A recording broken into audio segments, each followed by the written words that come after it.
اعوذ باللہ من الشیطان الرجیم بسم اللہ الرحمن الرحیم اللہم صلی علی سیدنا و مولانا محمد وعلی آلہ واصحابہ و اہل بیتہ اللہ اجمعین برحمتک یا ارحم الراحمین لخمسۃ نطفی بہا حر الوباء الحاتمہ المصطفیٰ والمرتضیٰ وابناہما والفاطمہ۔ عزیزان ملت اسلامیہ، آج سے ہم مناقب اہل بیت کے تعلق سے گفتگو کریں گے، اور میں کوشش کروں گا کہ الگ الگ پارٹس کے اندر آپ تمامی حضرات کے سامنے اہل بیت علیہم السلام کے فضائل کو پیش کروں، کیونکہ عزیزان ملت اسلامیہ، اکثر جہاں پر جو چیز کی کمی ہوتی ہے تو اولاد رسول صلی اللہ علیہ وسلم ہونے کے ناطے آل محمد کا یہ فرض ہوتا ہے کہ جہاں جس چیز کی کمی ہو اس چیز کو پورا کر دے۔ عزیزان ملت اسلامیہ، پچھلے کچھ سالوں سے، جیسے کہ اگر میں اپنے دادا پردادا کی بات کروں تو اس وقت کا دور یہ تھا کہ لوگوں کے ایمان کی پہچان محبت اہل بیت کے ذریعے سے کی جاتی تھی، کہ اس دور میں جتنے بھی اہل علم اہل ایمان لوگ ہوتے تھے وہ سب کے سب محبت اہل بیت سے سرشار ہوتے تھے۔ لیکن پچھلے کچھ سالوں سے یہ خارجی اثرات ہم تمام پر پڑے ہیں کہ لوگوں کو اہل بیت اطہار سے دور کرنے کی کوشش کی جا رہی ہے، اور اہل بیت اطہار کے فضائل کو، ان کے مرتبے کو دبا کر دیگر طبقات کو ان کے اوپر کرنے کی یہ کوششیں کی جا رہی ہیں۔ تو آج ہم بات کریں گے حضور سرکار صلی اللہ تعالیٰ علیہ وسلم نے جو پیغام امت محمدیہ کو دیا ہے کہ قیامت تک امت محمدیہ میں جو بھی شخص ہوگا اس کو کس کا دامن تھامنا ہے گمراہی سے بچنے کے لیے اور اپنے ایمان کی حفاظت کرنے کے لیے۔ تو آج ہم اس ٹاپک پہ بات کریں گے، اور میں یہاں پر بات کرنے جا رہا ہوں صحابی رسول صلی اللہ علیہ وسلم ہے،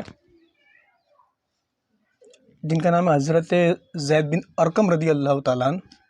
ان سے ہمیں یہ روایت ملتی ہے کہ جب کچھ تابعی آپ کی خدمت میں حاضر ہوئے اور انہوں نے عرض کیا حضرت زید بن ارقم رضی اللہ تعالیٰ عنہ سے کہ آپ نے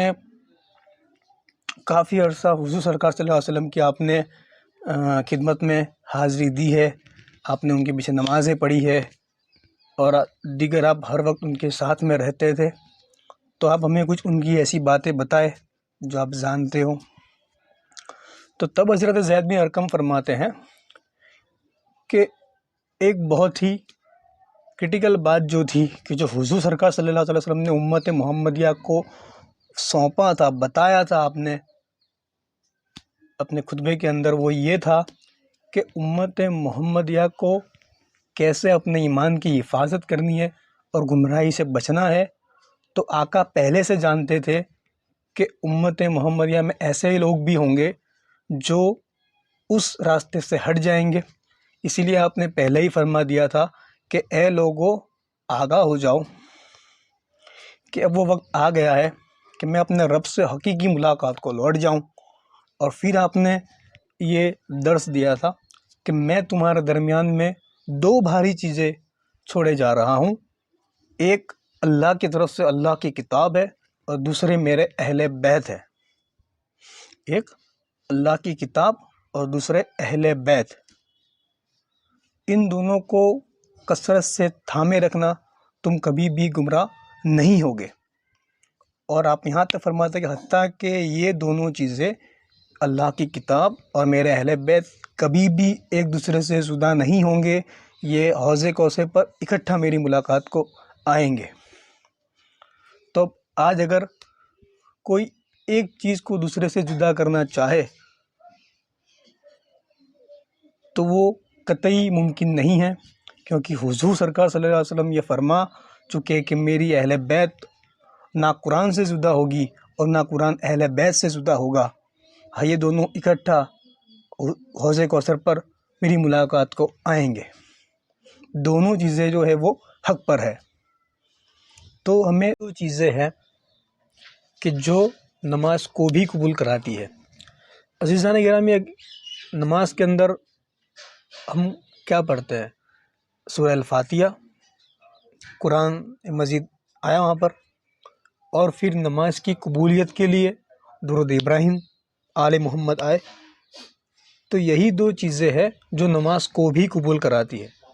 نماز تب تک قبول نہیں ہوتی جب تک کہ حضور سرکار صلی اللہ علیہ وسلم اور ان کی اہل بیت اطہار پر درود و سلام نہیں پیش کیا جائے۔